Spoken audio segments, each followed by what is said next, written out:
Hey everyone, God bless y'all.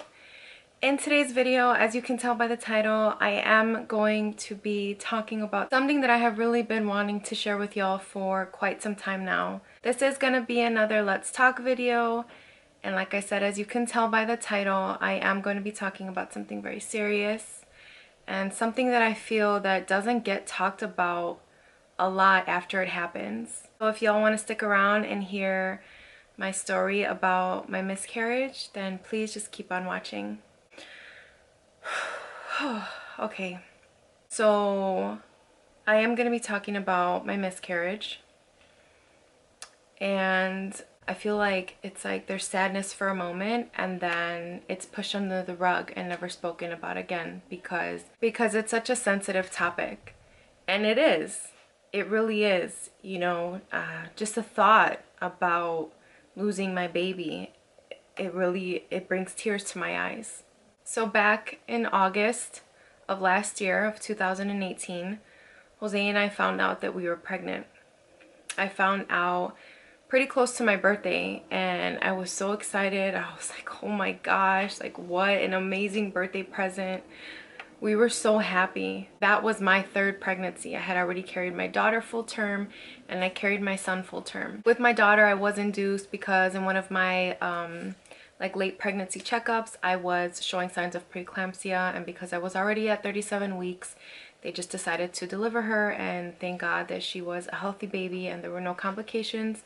The same thing with my son. He was born literally 2 days before his due date, and I was scheduled for C-section because I had to have my daughter C-section, and again, no complications, healthy baby.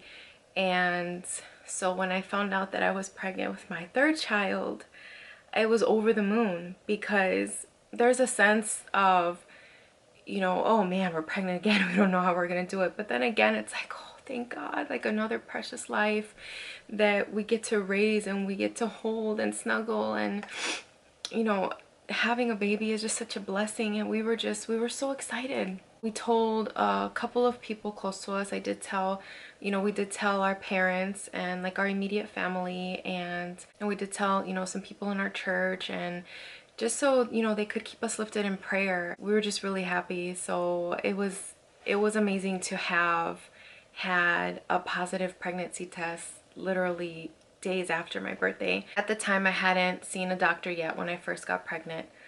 There were just reasons that I wasn't able to see a doctor, and but I was taking care of myself. I was eating pretty okay.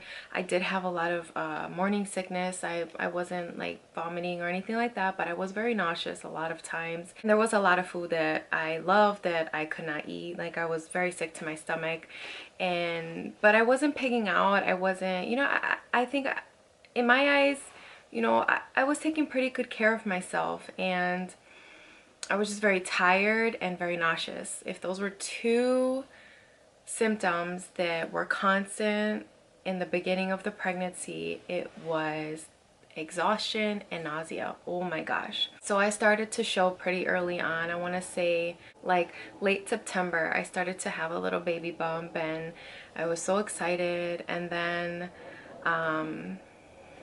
I want to say maybe like the last week of September, I started to feel like if I wasn't pregnant. And I don't know how to explain it, but I just had this instinct, and I called my husband up and I told him, I said, I got another pregnancy test because, I don't feel pregnant anymore. And, I didn't think, I mean, even if you've already lost, like even if you're in the process of a miscarriage, you will still show up a positive pregnancy test because of the hormones that are in the body. And none of that went through my mind. So I went and I got another pregnancy test, and I took it and it said positive, and I was like, okay, phew. But in the back of my mind, something just wasn't sitting right with me. And I told him, I was like, I don't feel like I'm pregnant.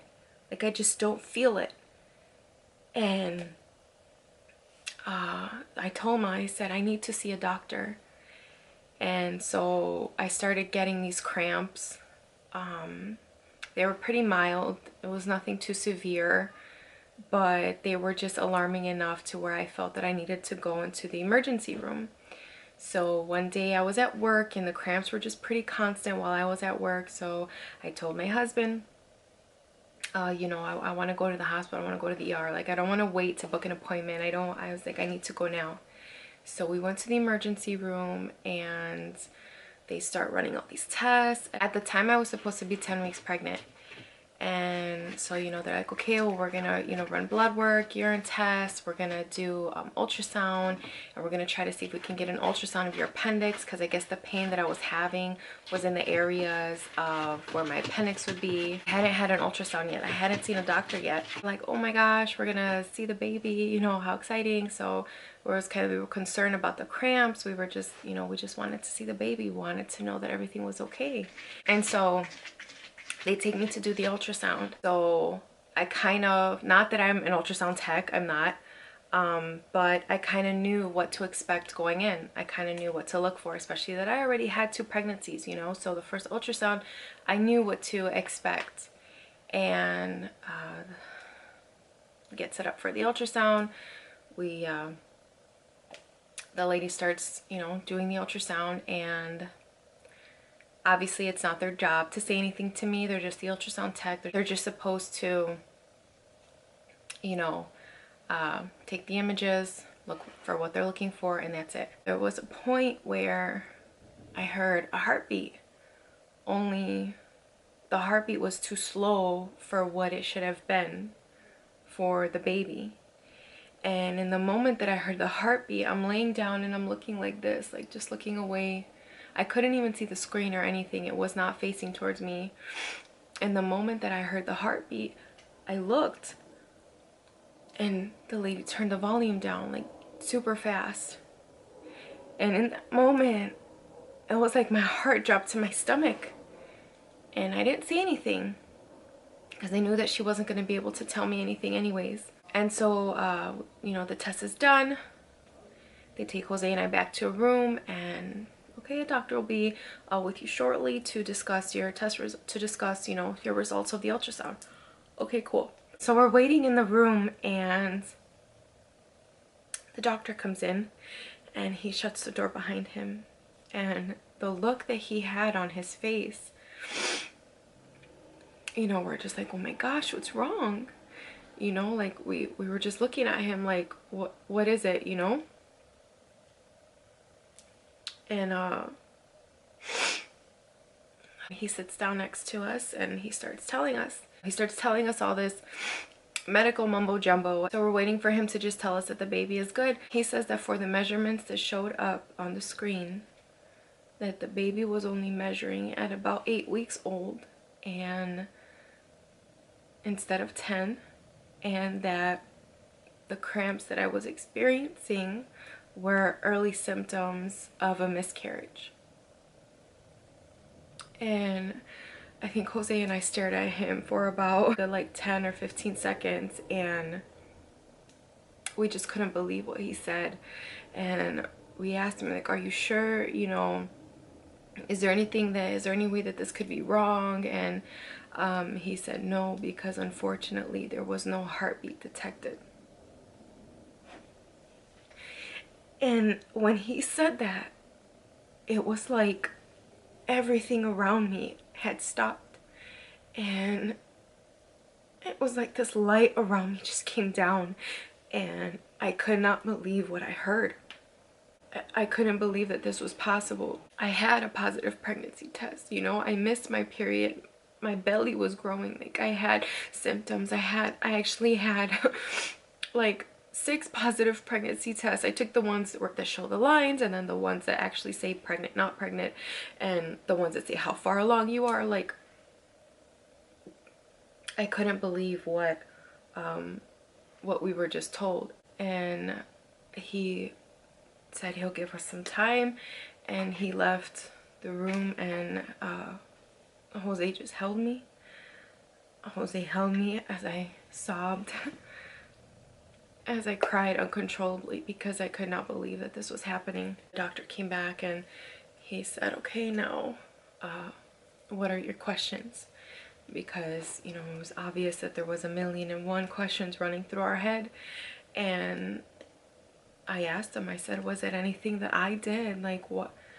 Why did this happen? And he said that 1 out of 3 women will, I'm not sure if it was 1 out of 3 or 1 out of 5 women will experience a miscarriage sometime in their life. Well, he's telling us the statistics, and he said that, you know, sometimes he's like, when it comes to pregnancy, a lot of things have to come together, and when one thing doesn't, it just stops. It stops the growth of the baby. Like, the baby cannot grow anymore, and you know, it's just a chromosomal defect, and that it was nothing that I did, because according to all my other tests that he ran, I was a perfectly healthy 30-year-old woman. So then it came time to talk about the miscarriage and how to proceed with that. And someone else came in from the OB clinic, and she was telling us how I can take some medicine that will induce the labor, but it will be severely painful in this, and I didn't want that. And then she gave us the option of a DNC, which is basically where they clean out, you know, all the insides to remove any tissue, or she said that it could happen naturally. I wasn't able to make a decision. Like, I obviously was not going to take any medication to induce labor. That was not going to happen. I was not going to do that to myself. So we left, and we got home, and my daughter wanted to know what happened at the doctor. How was the baby? And we told her what happened, and she started sobbing. My parents were there when we got home, and, you know, they were hurting too, because obviously they lost a grandbaby, and, you know, we needed to process what was happening. And I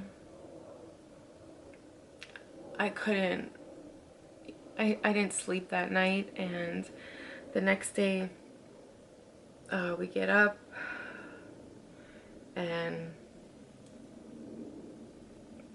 I felt like I was numb. You know, I felt like I felt numb, and I couldn't understand why this was happening to me. Why, after 2 perfectly healthy pregnancies, 2 perfectly healthy babies, why did I have to go through this? So in the midst of not understanding why I was going through what I was going through, I was reminded of a scripture. It is Psalms chapter 119, verse 50. And it says, "This is my comfort, my consolation, my breath of fresh air in the midst of my loss. Your word nourishes and repairs me. It revives my life, and your promises restore me and make me whole." That's something that Jose and I had to hold on to, because there was nothing that anyone could say or do that was going to take away the pain that we were feeling. And to know that I was going to miscarry our child, to know that I was going to lose my baby, I didn't want to have to face that. We found out on October 4th that we were going to miscarry the baby. And on October 14, I believe it was, I had plans, because Jose's birthday is October 10. So I had made reservations and all of this long before we found out about the miscarriage. And we were gonna, you know, we had a whole day planned. And our first stop was a sip and paint. And we brought our sparkling grape juice, and we were painting, and we were having a really good time. And I started to feel these really strong cramps. They were so painful. They felt like contractions, and it would happen, it would calm down, and then go away, and then it would come back. And I knew it was contractions, and I tried to ignore it. And we finished up what we were doing. We were able to actually finish our painting, and I'll insert a clip so y'all could see the painting that we did. It was a beautiful time, and we were so blessed to have been able to share that together. Get in the car, and the cramping just got worse and worse and worse. He's driving, and I was like, you know what, just go home. I was in so much pain. I was screaming, I was crying. that was the most excruciating pain I ever felt in my life. And we get home, and as soon as I get out of the car, I felt something like come out of me. For about 4 hours, about 5 to 10 minutes at a time, I was in the bathroom, and it was painful emotionally and physically. Jose was amazing through it all. He held me and he prayed for me, and he allowed me to vent, and he allowed me to cry. And I mean, I was in awe of God and how he was using Jose through this tragedy, because he lost a baby too. So a week later we went to church, and I was still bleeding on and off a little bit, and we were in church, and I felt something really weird, and I told Jose, I was like, I'm gonna be right back, I have to, you know, run to the washroom. And I run to the washroom, and the baby came out, and I thought it was ironic that I lost my baby in church. It was almost as if God was telling me that my baby is with him. That's what Jose thought as well. There were still moments after the actual miscarriage, and I got really mad, and I was really upset at God because I couldn't understand why he would do this to me. I couldn't understand why he would take my baby. And not too long before my miscarriage, I preached in my church, and all the glory goes to God. I preached a message about the stretching of our faith, how God puts us through a crushing process to grow our faith, because if we don't go through anything, how is our faith supposed to continue to grow? And you know, just like olive oil is produced, the olive is put through a crushing. I gave that example, and God reminded me of that I preached those very words, and I had to walk in that. And that was painful, because when things like that happen, you don't think that, you know, after having 2 healthy pregnancies, I never thought I would hear the words miscarriage. Not that, oh, it can never happen to me, but you just don't think of that. Because in the moment when you find out you're pregnant, you're so elated with happiness that you're not thinking about losing the baby. There was a moment that I was talking with Jose, and I expressed to him how, you know, how upset I was with God. But I never turned away from him. You know, I was upset, but I wouldn't speak of it, because it was almost like I was ashamed to say how I felt. I was ashamed to say that I was mad, because it's like, man, you know, God blesses me every single day. The beating of my heart in itself is an absolute blessing, and I didn't want to say that I was mad. You know, nobody really knows what I went through but better than Jose, and he saw all of my moments of weakness, all my moments of sadness, and I really thank God that he was there. I really thank God that he was standing in the gap for me. After I expressed to Jose how I really felt, you know, we prayed, and I repented, and I asked God for forgiveness, and because I know that my plans are not his plans, and I know that there is no way that I could begin to even think like God. Like, there's no way. And I started to feel better little by little. And our miscarriage is something that we'll carry with us for the rest of our lives. We lost our baby. Our baby had a beating heart, regardless if I had a miscarriage at 10 weeks old. And I feel like that's a misconception sometimes, is that, you know, there were comments that I got like, oh, at least it wasn't later on. And it's like, what do you mean at least it wasn't later on? A loss is a loss. The baby inside of me had a beating heart. It was a life. He or she was going to be molded into this beautiful baby.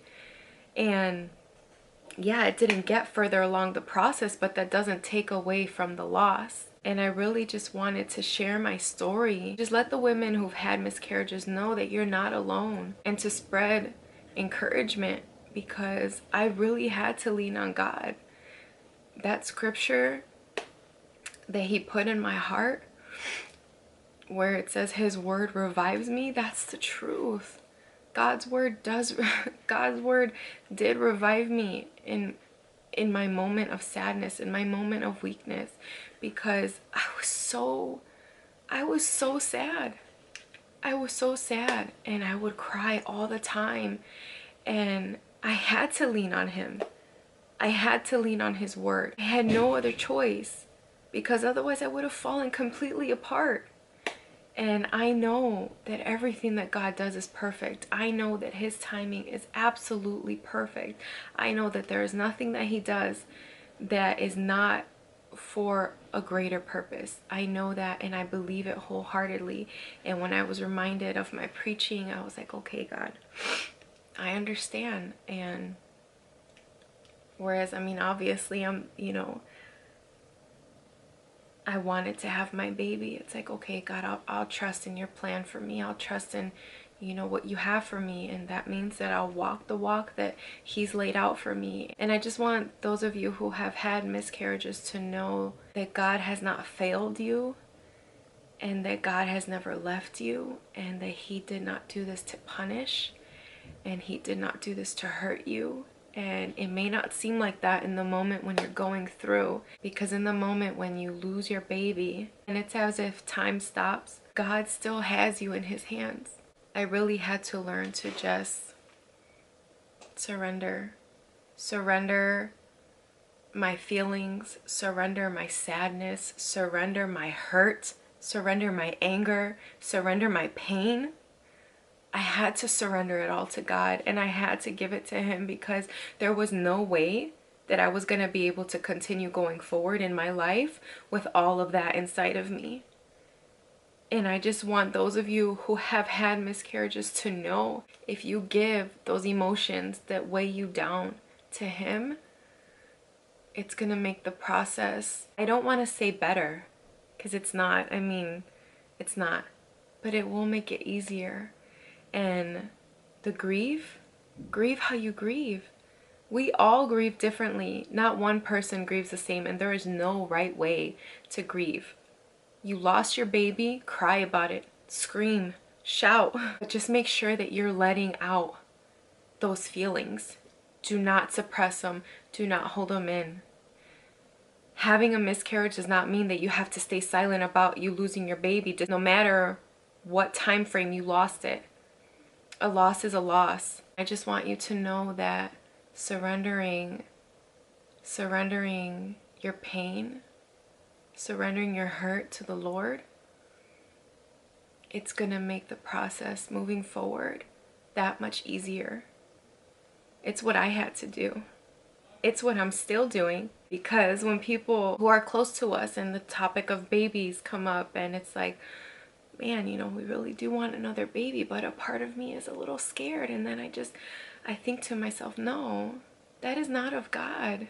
Being scared and being worried is not of the Lord, and I will not allow that into my heart, into my mind.